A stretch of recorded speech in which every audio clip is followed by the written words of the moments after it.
Tumshukuru sana Mheshimiwa Rais Dr. Samia Suluhu Hassan alipokuja hapa Karatu, aliahidi vitu viwili.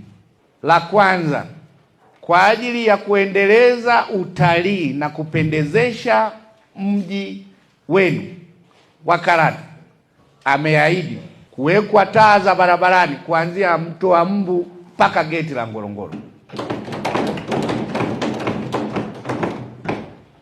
Lakini la pili, ameahidi barabara kwa ajili ya kuingia kwenye mahoteli. Kwa hiyo mtakaa mpango huo barabara gani. Hilo linatusaidia katika kupendezesha mji wetu wa Karatu, ambao tukiongelea katika utalii, kwa kweli Karatu ndio kitovu cha utalii.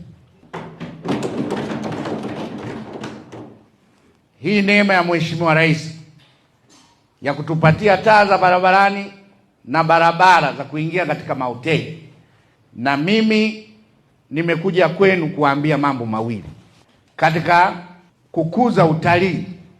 Naomba sana madiwani, simamieni usafi, tupendezeshe. Kuna maeneo smart area.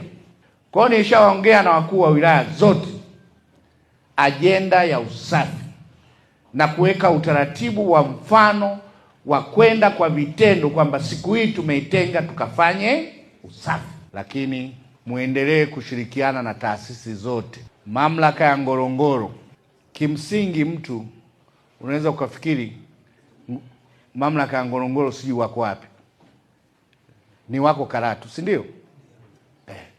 Kwa hiyo muendelee kuwa na mahusiano mema nyie katika na taasisi mbalimbali, iwe TFS, iwe TANAPA, wote mfanye kazi kwa pamoja, kwa sababu uhifadhi ni wa pamoja. Nyinyi na wao, watalii wao mnawapokea nyinyi. Kwa hiyo ni mahusiano hayo, kwa sababu nyie hapa ni kitovu kabisa cha utalii.